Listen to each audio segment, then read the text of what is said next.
Boa noite. Boa noite, estamos ao vivo para mais um encontro, mais uma troca de informações, de experiências. Eu vou tentar fazer meu fone não encostar na minha roupa hoje, senão ele fica chiando. Bom, aqui é Geise Crepaldi falando, sou pedagoga, sou mestre em educação e também sou mãe. E todas as quintas-feiras, por volta das 8h30, hoje um pouquinho mais tarde, a gente tem um papo rápido sobre algum tema da educação, principalmente da educação das crianças de 0 a 3 anos. Que as crianças de 0 a 3 anos, a gente considera que elas estão na primeiríssima infância. É o período de maior desenvolvimento humano, nunca em nenhuma outra etapa do nosso desenvolvimento a gente vai ter um salto tão grande. E também é uma idade oportuna para o desenvolvimento, porque é de 0 a 3 anos que a gente constrói, vamos fazer uma analogia, a gente constrói a fundação da arquitetura cerebral, né? Então todas as nossas vivências nessa primeiríssima infância são muito importantes para que a gente tenha um desenvolvimento sadio ao longo da nossa vida toda. É claro que quando a gente fala em desenvolvimento e quando a gente fala em desenvolvimento cerebral, a gente precisa também levar em consideração que o cérebro é uma estrutura muito plástica e que ele se reinventa, ele cria novos caminhos. Então, cada nova aprendizagem que a gente tem, a gente está fazendo novas conexões. Isso eu já expliquei no nosso segundo encontro desse ano, que eu falava sobre o afeto, né? Então, se você não viu, vai lá conferir. E aí, a questão do brincar, que eu quero trazer hoje, ela também contribui para essa arquitetura cerebral. Ah, mas eu interrompi um pensamento, eu ia dizer outra coisa. Eu ia dizer que, ao longo da nossa vida, todas as nossas aprendizagens vão favorecer conexões cerebrais. Então, a gente sempre está desenvolvendo o nosso cérebro, a gente sempre está em desenvolvimento, né?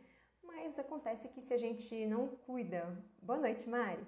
Se a gente não cuida dessa primeiríssima infância, que é a faixa de 0 a 3 anos, a gente vai ter uma estrutura deficiente. A gente vai ter uma fundação de um edifício, uma fundação deficiente. E a importância disso é que assim, a gente pode reverter alguns danos no futuro, mas a gente, diferente de uma casa que se ela estiver toda torta, precisando refazer a fundação, a gente refaz, a gente destrói a casa e refaz.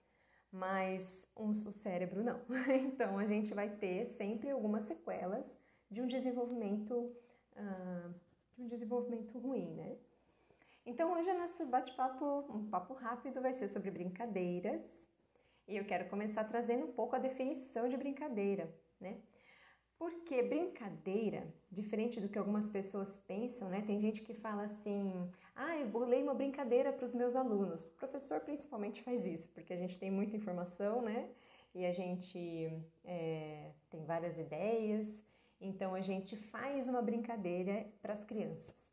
Só que a brincadeira, ela não é algo que vem de fora, do adulto para a criança. Ela não é algo que você ensina para a criança. Você oportuniza, você possibilita, mas não é você que vai levar a brincadeira até a criança. A brincadeira é algo que vem de dentro da criança.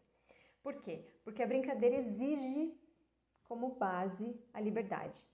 A criança precisa estar livre para brincar, livre para escolher qual é o objeto que ela vai usar, livre para fazer regras. Então a brincadeira genuína, ela exige liberdade. Se a professora já chega com uma proposta pronta, aquilo é então uma atividade dirigida, mas não é uma brincadeira, tá? Brincadeira tem liberdade envolvida. A professora pode possibilitar a brincadeira, a professora, a vovó, o titio, a mamãe, o papai, todo mundo que cuida da criança. Pode possibilitar a brincadeira oferecendo muitos materiais, mas deixando que a criança escolha quais são os materiais que ela vai usar. Então é nesse sentido que é uma liberdade relativa, né? É lógico que eu não vou deixar a criança fazer tudo o que ela quiser, não é dessa liberdade que a gente está falando, mas é uma liberdade dentro das coisas que eu já possibilitei para ela. Eu queria perguntar se o áudio tá bom, porque eu troquei meu microfone e, na verdade, eu não achei a espuma do meu microfone, aí eu tô usando um fonezinho de ouvido. Você me fala se o áudio tá bom? Enfim, Aí, além de liberdade, a brincadeira também dá muito prazer para a criança. Numa brincadeira, as crianças elas deixam seus demônios ali na terra, elas aterram todas as suas dificuldades. Obrigada. Obrigada, então tá bom, que bom. Então, a brincadeira relaxa a criança, dá prazer para a criança. Circula no corpo dela hormônios que dão felicidade, que dão paz. A brincadeira também, uma outra definição, é que ela não exige que a criança entregue um produto final. Ou seja, quando a criança brinca, não tem que dar em nada, não tem que terminar em nada. A própria brincadeira já é o que a gente quer que aconteça, já é o esperado. O próprio processo de brincar já é o mais importante. Então tem uma história na minha família que meu irmão ele desmontava 3 carrinhos para construir um ventilador que não funcionava. Mas essa era a atividade de desmontar, de ver o que tem dentro, de ver quais são as peças que encaixam uma na outra, testar, né? Testar materiais. Então faz todo sentido, mesmo que o ventilador não funcionasse, a brincadeira em curso ela já está fazendo a sua proposta, se a gente for pensar em desenvolvimento cerebral, tá? Bom, então a brincadeira dá prazer, a brincadeira exige liberdade, a brincadeira não exige um produto final necessariamente. Pode ser que tenha, mas se não tiver também tá tudo bem. Então quem nunca viu uma criança, por exemplo, empilhando blocos? Que ela pega os blocos, põe um bloco em cima do outro e derruba. Põe um bloco em cima do outro e derruba de novo. E ela vai fazendo isso repetidas vezes. E aquilo para ela é assim, de uma seriedade, de uma concentração. E às vezes os adultos falam assim, isso já aconteceu onde eu trabalho esse ano de 2020, a gente fez um material postilado para as famílias. E aí as famílias, a gente propunha algumas atividades. E a gente colocou uma pilha de latas. E aí os pais ficavam indignados, relatando pra gente, mas eu faço a pilha, ele derruba rapidinho. Não, mas tudo bem, é assim mesmo, é isso, né? Acho que cada vez que a criança derruba, se a gente pudesse assim, imaginar o que ela está pensando, é tipo, será que de novo, se eu empurrar, vai cair? Ou seja, será que a lei da gravidade sempre funciona? Né? Então, essa ideia dessa construção de hipóteses que está acontecendo ali no processo de brincar. Então, a torre não vai ficar em pé e tudo bem. Ou seja, quando eu coloco a torre em pé, não é ali que acaba a brincadeira. A brincadeira continua. Aquela é só uma parte da brincadeira. Quando eu falei que tem liberdade, mas que a liberdade também é relativa, é porque a brincadeira também tem regras. Então a gente não pode pensar que pode tudo, né? Porque também existem, a menos assim que a criança esteja brincando sozinha, né? E que ela não esteja estragando materiais, né? Então ela pode criar suas próprias regras e não interfere em ninguém. Mas quando a gente está falando de brincadeira com outras pessoas, aí a gente tem um terreno que a gente tem que ter cuidado, que é o do outro, o terreno do outro. Então eu não posso interferir no terreno do outro. Eu sei que essa semana a gente estava brincando com bacia, né? A gente estava brincando eu dei uns paninhos para minha filha, eu até postei aqui no story. Dei uns paninhos para ela, pus uma bacia no chão, tá? Um varalzinho, ela ficava lá molhando o paninho, pondo no varal, ficava fazendo esse movimento. E aí, eu cheguei para sentar com ela, né? Eu vi que ela começou a se distrair, porque enquanto a criança está concentrada fazendo o que ela está fazendo, nem respira perto da criança, sai de perto. Deixa ela sozinha fazendo o que ela está fazendo concentrada. Nem para elogiar você chega perto, tá? Deixa a criança fazer o que ela está fazendo com concentração, porque a concentração é o suprassumo da educação. Então, permita que a criança tenha concentração. Aí, eu vi que ela estava meio dispersa, ela me chamou, mãe, vem brincar comigo. Aí eu fui, sentei na frente dela. A hora que eu sentei na frente dela, ela catou a bacia d'água e jogou um monte de água em cima de mim. E eu tava com um regador na minha mão, cheio de água. E aí eu achei que era essa brincadeira, que uma podia molhar a outra. Ela já estava toda molhada. Eu joguei água nela. E ela falou, mamãe, eu não gosto que joga água em mim.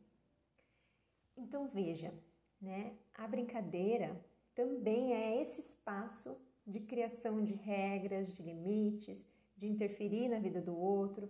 Porque a hora que ela falou isso, eu falei assim, filha, eu achei que podia jogar água em você, porque você jogou água em mim. Então eu achei que essa era a brincadeira. Me desculpa, eu não vou mais jogar água em você, mas eu também não quero que você jogue água em mim. Eu poderia ter falado antes. Eu poderia ter falado, eu não quero que jogue água em mim. Mas primeiro que eu tava lá para brincar. Então acho que se eu tô para brincar com água, é lógico que eu vou me molhar. E eu tô dizendo assim, se a criança passa do limite com você, você pode sinalizar isso para ela. Você pode falar, eu não gosto que faça isso, tá? Mas segundo, né? Primeiro que eu tava lá para brincar com água, eu ia me molhar mesmo. E segundo, eu queria ver qual era a reação dela quando eu jogasse água nela.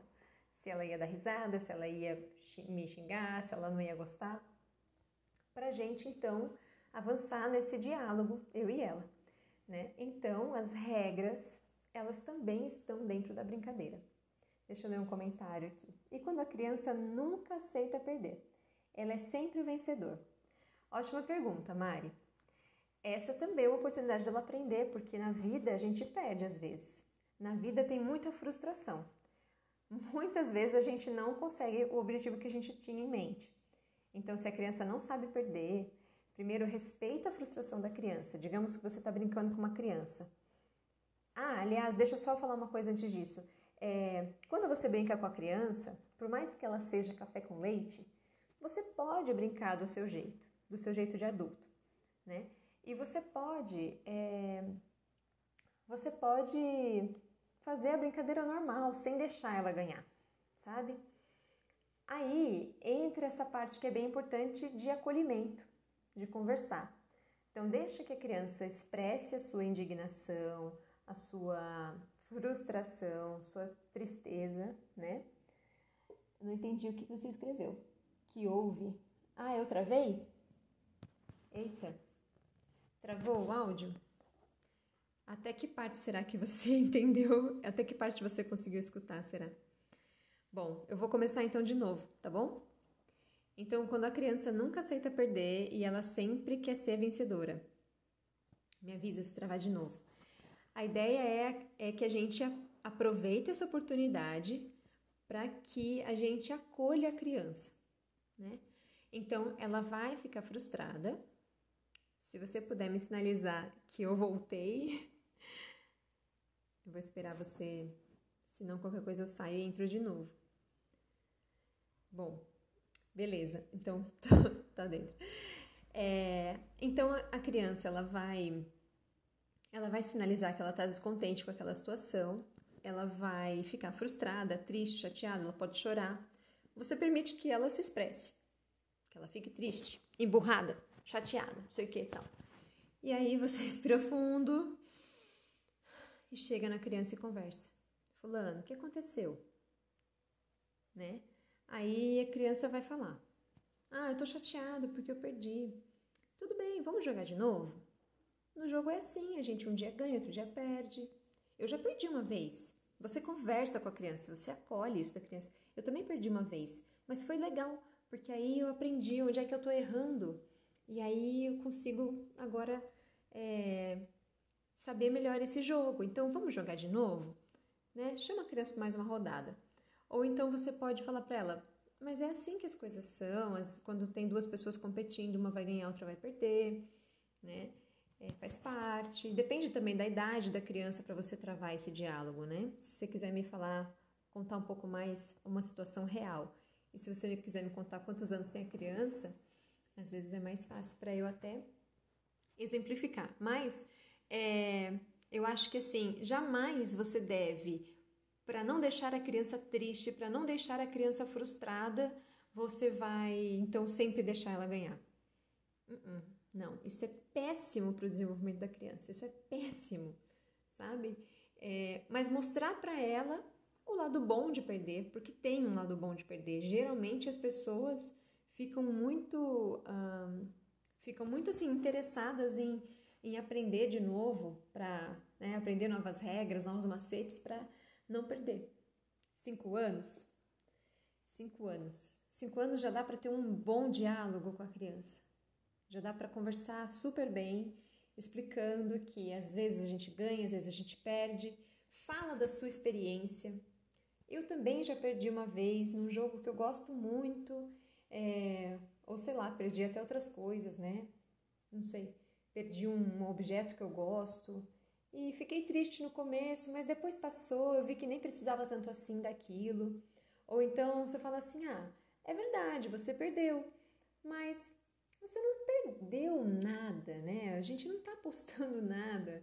Então assim, você ganhou experiência, vamos jogar mais uma vez, sabe? Convidar a criança para ver o lado bom disso, porque ele existe, e também permitir que a criança expresse a sua indignação, a sua frustração. Porque a gente também não pode fazer chacota da criança, dar risada dela, né, falar que ela está sendo muito boba de estar triste por causa disso, porque para ela é uma coisa séria, né? A brincadeira é levada a sério. Então é como se você perdesse uma coisa de muito valor para você. Por exemplo, ela está contando aqui. Nós estávamos brincando de achar ouro ou diamante. O dela é sempre o melhor. É mesmo?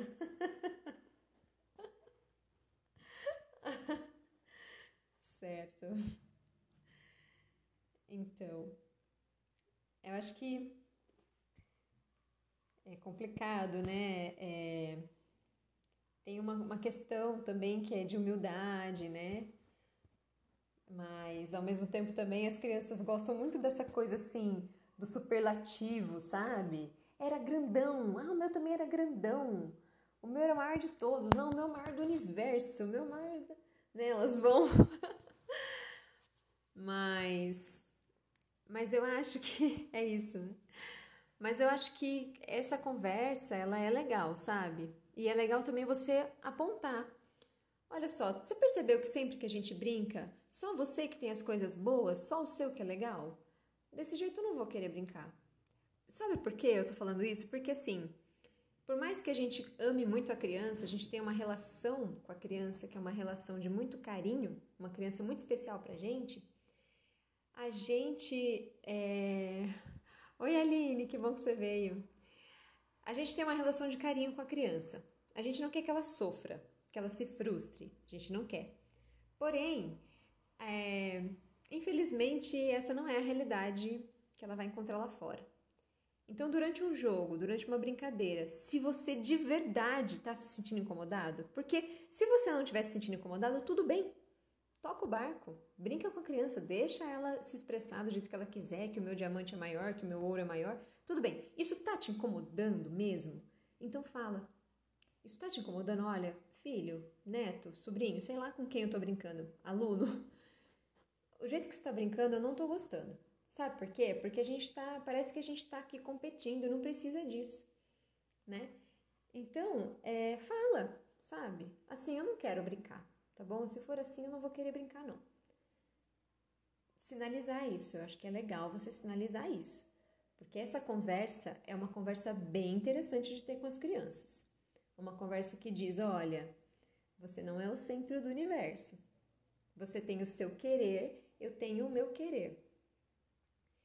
E para a gente brincar juntas, eu também quero ter um pouco de autonomia, né? Lógico que você não vai falar essa palavra, autonomia é uma palavra que as crianças nem sabem o que significa.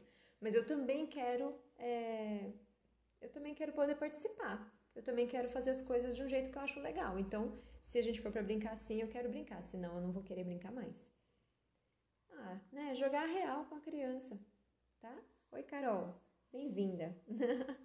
A gente está aqui falando sobre as brincadeiras, né? Então, só recapitulando para as meninas que chegaram agora, mas como a ideia é ter um papo rápido, a ideia é ter um papo rápido e ao mesmo tempo ouvir vocês. Então, se vocês tiverem qualquer dúvida sobre brincadeiras com as crianças, manda aqui que a gente conversa. A Mari já falou sobre uma criança que sempre quer ganhar. Então, depois vocês dão uma assistidinha no começo da live que a gente falou um pouco sobre isso, né? E eu falei um pouco sobre o fato de que a brincadeira precisa levar em conta esses 3 componentes. A criança precisa ser livre para brincar livremente, dentro das possibilidades que eu já preparei para ela, já preparei o material, o espaço, mas eu não vou ficar falando o que ela tem que fazer. Brincar livremente, ela sente prazer em brincar, então eu não interrompo a brincadeira se não for uma coisa muito importante, muito séria, né? Eu permito que a criança brinque. E a questão de não exigir um produto final, né? Isso também é muito importante, sabe? Que a gente não fique ali querendo que as crianças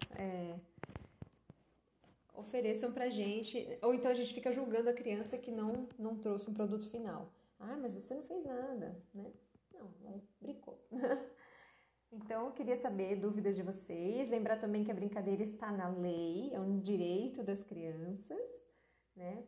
Tem uma lei maravilhosa que é o Marco Legal da Primeira Infância, Lei 13.257, de... Ixi, esqueci o ano. Nossa, estudei tanto essa lei ano passado. Mas é um direito das crianças que a gente precisa oportunizar. Então, sair com a criança para ir para um parque, uma área verde, uma área aberta, deixar a criança brincar ali, brincar com terra, brincar com areia, brincar com elementos da natureza, né? Num ambiente fechado da nossa casa, a gente também permitir que as crianças brinquem com segurança, então a gente pode oferecer para elas, como eu já falei inúmeras vezes, materiais da nossa cozinha, panelas, colheres de pau e tudo mais, que são assim os melhores brinquedos para os bebês. E brincar com a criança também é muito legal. Eu percebo quando eu vou para o parquinho, algumas famílias levam as crianças para o parque, eu acho que isso já está ótimo. Já está ótimo, levar para o parque já está ótimo. Mas se puder levar para o parque e brincar com a criança, é melhor ainda, se puder, tá? Então eu percebo que como eu sento na areia e fico brincando com a minha filha, eu viro um imã de criança, todas as crianças vêm ficar comigo. A mesma coisa meu marido, quando ele leva, todo mundo quer ficar com ele, ele faz lá cidades e várias coisas, e as crianças ficam maravilhadas, né? Então elas gostam da nossa presença. Gente, vocês têm alguma dúvida, alguma questão, querem compartilhar alguma angústia sobre a brincadeira com as crianças?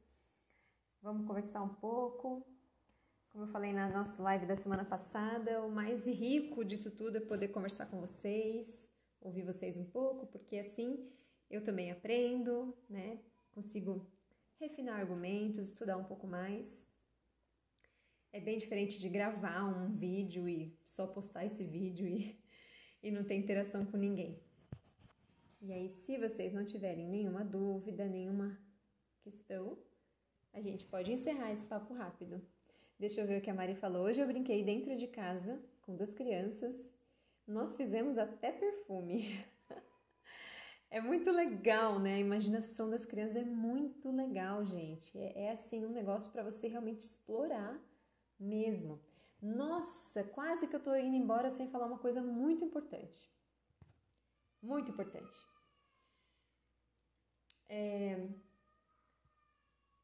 Nossa, tem uma criança chorando. Olha, uma coisa muito importante. Um amigo meu me contou, eu nem perguntei pra ele se eu podia contar essa história, mas eu não vou falar o nome dele. Ele me contou que quando ele era criança, ele via um programa na TV que as pessoas podiam voar. Um negócio, não sei se era Flintstones, não sei, que voavam. E ele tinha na casa dele uma escadaria, que dava para uma área aberta. Então você conseguia ver a sala lá de baixo, né? Lá de cima da escadaria você conseguia ver a sala. E ele falou que por conta disso, que era um lugar muito perigoso, a mãe dele falava para ele assim: você só pode subir e descer essa escada com a minha ajuda. E ele pedia, e ele falou que a mãe dele, com muita paciência, subia e descia aquela escada com ele o dia inteiro. Mas teve um dia que ele estava lá no topo da escada, disse que estava tendo visita em casa, muito movimento, e ele acabou chamando a mãe e a mãe não podia atender prontamente. E ele estava em cima, ele queria descer, ele falou assim: não vou esperar não, eu vou. E ele achava que ele sabia voar, por causa do desenho, e ele saltou de lá de cima.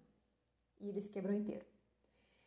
E eu fiquei pasma com essa história, porque isso é muito verdade.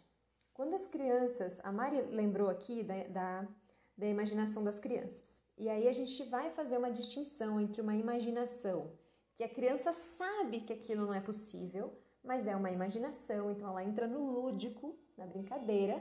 Então eu sei que isso é um lápis, eu tenho total consciência que isso é um lápis, mas agora ele é um avião. Isso é uma imaginação que a criança tem, mas assim, ela tem total noção que isso aqui é um lápis. E essa outra imaginação, que é essa fantasia de que ela pode fazer... Porque assim, como ela não distingue ficção de realidade, ela não tem ainda vivência suficiente para fazer a distinção entre o que é real e o que é ficção. Ela não sabe dizer. Então, se ela vê uma pessoa voando, ela acha que aquela pessoa de fato está voando. Então, tome muito cuidado com o que você coloca para a criança assistir. E se você puser alguma coisa para a criança assistir, sim, Carol, eles não têm medo. Eles não têm nem medo, nem noção de realidade, de ficção. Eles não têm condição nenhuma de decidir algumas coisas. Então, quando você coloca alguma coisa para a criança assistir, esteja por perto. Eu sei, como mãe, que dá uma paz a gente ligar a TV e sair para fazer as nossas coisas, lavar nossa louça, sentar um pouquinho, eu sei. Mas pelo menos em alguns minutos, senta um pouco com a criança para você saber que tipo de informação ela está consumindo e a que ela está sendo exposta. Porque em algum momento pode ser que você precise explicar para ela. E também a nossa explicação não é tão forte quanto a imagem, porque a tela é imagética, então ela faz um outro trabalho mental com a criança, né? É luz, é cores e aquelas falas, aquelas músicas, é muito penetrante. Então, toma cuidado com o que a criança assiste. Prefira coisas naturais, então assim, que ela veja cenas, por exemplo, em vez de ver uma macho urso, que é um urso de mentira, uma criança de mentira, um urso jamais se relacionaria com uma criança. Então assim, em vez de ver esse tipo de coisa, que ela veja um urso natural, um urso de verdade do Ártico, né? Que ela veja documentários, uma criança mais pequenininha, um documentário mais curtinho, mas exponha a sua criança a bons programas, eles existem. Expõe a criança a bons programas. Para você saber se ele é bom, você tem que assistir também. E você tem que assistir com esse critério. Gente, o que está acontecendo na TV é impossível de ser realidade. A minha filha tem condições de saber? Ela tem condições de ter discernimento sobre isso? Se não tem, não coloque. Por isso também que a Organização Mundial de Saúde recomenda nada, nem um minuto de telas de 0 a 2 anos e de 2 anos a 3 até 1 hora por dia, no máximo 1 hora por dia. E foi feito um estudo no Brasil que mostrava que as crianças ficam 6 horas por dia na TV. Então, muito cuidado com isso. Deixa eu ver os comentários. A Carol pergunta que idade começa a ter noção. Ai, Carol, vamos pensar que noção mesmo de que, por exemplo, um homem não voa. A criança de uns 8, 9 anos, 7, 8 anos, porque aí ela entra no operatório concreto, né? Aí já é a teoria do Piaget. Mas mais velha, bem mais velha. Porque enquanto ela tá no período... gente, tô muito sem memória hoje.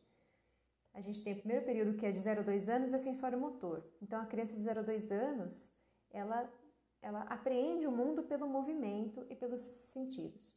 E depois de 2 a 5, de 2 a 7 anos, ela tá no operatório concreto. E aí, nessa idade... É nessa idade que ela tende a achar que tudo é verdade, tá? Até uns 7 anos, é bastante, né? Ela tende a achar que tudo é verdade. Porque a forma como a gente deve ensinar para as crianças até 7 anos é a forma concreta. Então, por exemplo, não adianta eu dar uma conta para a criança fazer uma conta assim... de cabeça, imaginária. Eu preciso pôr as laranjas, 3 laranjas, menos 2, quanto fica? Né? Uma coisa bem concreta mesmo, tá bom? Aí a Aline tá dizendo, eu já ouvi falar de uma criança que colocou fogo na porta de casa porque viu em um desenho. Acredito completamente, Aline, porque isso é bem possível sim. E aí a Carol falou, tem desenhos que até nós não aceitamos. E tem desenhos que até nós não aceitamos. A gente tem que fazer uma curadoria bem assim, prestar atenção mesmo no que a criança está vendo, comentar, conversar com ela, sabe? Porque tem certos desenhos que são realmente impróprios, inaceitáveis, né? Peppa Pig, essas coisas aí, nem pensar. Até Macho Urso eu não acho legal. Ela maltrata demais aquele urso, coitado. Vai muito da criança também, Aline?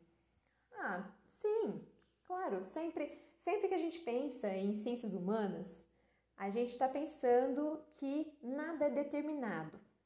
Nada é determinado.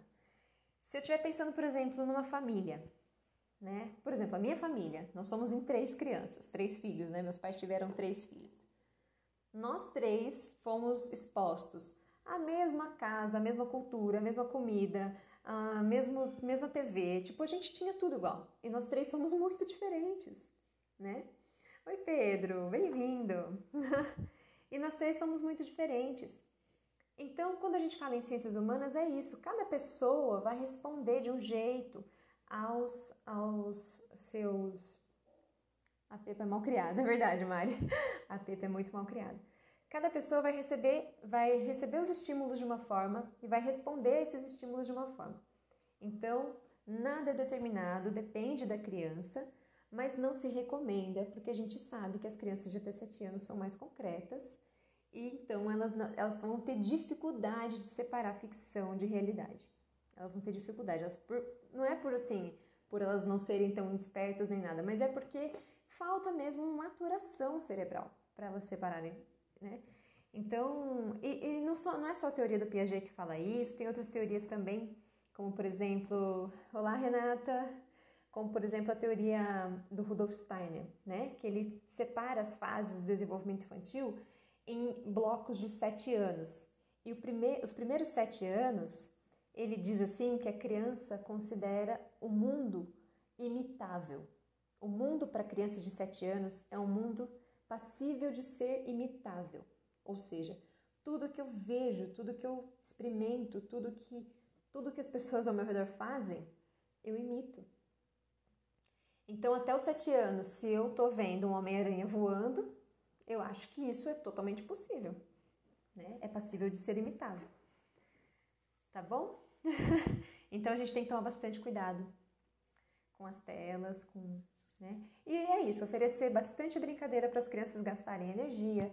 Gastando energia, elas vão comer melhor, elas vão dormir melhor, elas vão dar mais sossego, né? Porque eu sei que nem todo mundo...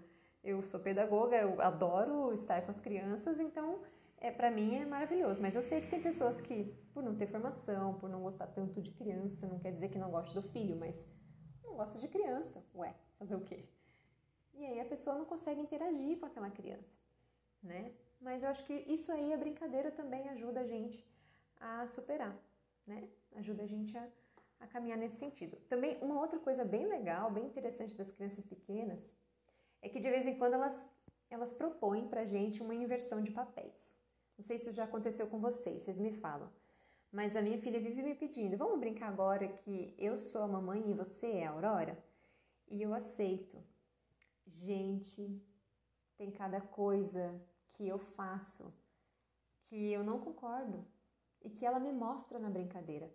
Porque também a brincadeira é uma das linguagens da criança, é uma das linguagens de expressão. Então, na brincadeira de faz de conta, e a brincadeira de faz de conta acontece ali dos 2 anos e meio até os 7 também, tá? Que é esse período de maior imaginação. Aí, quando ela começa a falar comigo, eu percebo algumas coisas que eu faço que não são legais. E aí eu tenho condições de mudar o rumo da minha prosa com ela. Então, daí também a importância da gente tirar um tempo para brincar com as crianças, né? Sentar junto com elas e brincar com elas. Porque elas vão mostrar pra gente dicas legais de como elas podem ser mais acolhidas pela gente, né? Tem um livro lindo que chama As 100 Linguagens da Criança, que a criança não fala só verbalmente, ela fala com o corpo, ela fala com a imaginação, com o gesto, o movimento, ela fala com o silêncio dela, né? Então, isso é muito importante. Ideia boa, né, Mari? Inverter papéis. Essa semana minha filha falou assim, filha, eu era filha e ela era mãe. Eu faço tudo certo e você faz tudo errado, né? Eu falei, meu Deus, que momento que eu deixei isso pra ela no ar. Porque eu nunca disse essa frase, mas ela entendeu isso. Em algum momento, de algum processo aí, de um mal entendido nosso, se eu talvez estivesse atrasada para ir trabalhar e aí fiz ela andar mais rápido, né? E aí, sei lá, em algum momento eu deixei passar essa mensagem para ela. E aí na hora da brincadeira, eu era a filhinha, E eu falei, não, mamãe, eu faço coisas certas também e você também faz coisas erradas, né? Porque nesse lúdico desse nosso diálogo, eu espero ter podido acessar nela. Você dá risada, né, Mari? Mas né? Ninguém faz tudo certo o tempo todo e tudo errado o tempo todo. Isso não existe. E de onde que ela tirou essa ideia? Então, assim, eu erro muito como mãe. Eu acerto também. E ela erra também como filha e acerta também. Todo mundo, né? Assim. Ai, gente, então é isso. Bom, obrigada pela noite. Eu vou encerrando porque, nossa, eu já tô super. Hoje o dia foi muito puxado. Por isso até que eu cheguei atrasada. Me atrasei no jantar. Mas eu já vou encerrando o nosso papo rápido hoje com essa reflexão para vocês pensarem, para brincar com as crianças, brincar com naturalidade. Não gostei de alguma coisa, vou falar. Filho, não gostei do que você fez. Não é assim que brinca. Se for assim, eu não vou brincar. Se for assim, eu não vou querer. Ah, eu não vou traumatizar meu filho? Não, gente. Não, é viver, sabe? É viver em comunidade, viver em sociedade, né? Os traumas têm outra raiz, tá? Então a gente vai talvez um dia conversar sobre trauma. Eu tô tentando pensar uma pessoa para falar com vocês sobre trauma. E então trata a criança com naturalidade, tá bom? Com respeito, exija respeito para com você, né? Exija que a criança te respeite, tá bom? E é isso, acho que essa é a ideia que a gente constrói aí uma vivência melhor com as crianças. Um beijo pra vocês, gente. Obrigada, obrigada, obrigada. Um beijo. Obrigada por estarem aqui. E vamos nos falando. Qualquer dúvida, qualquer coisa, me manda um direct. Essa live vai ficar gravada aqui no IGTV e também lá no meu canal no YouTube. Um beijo, boa noite.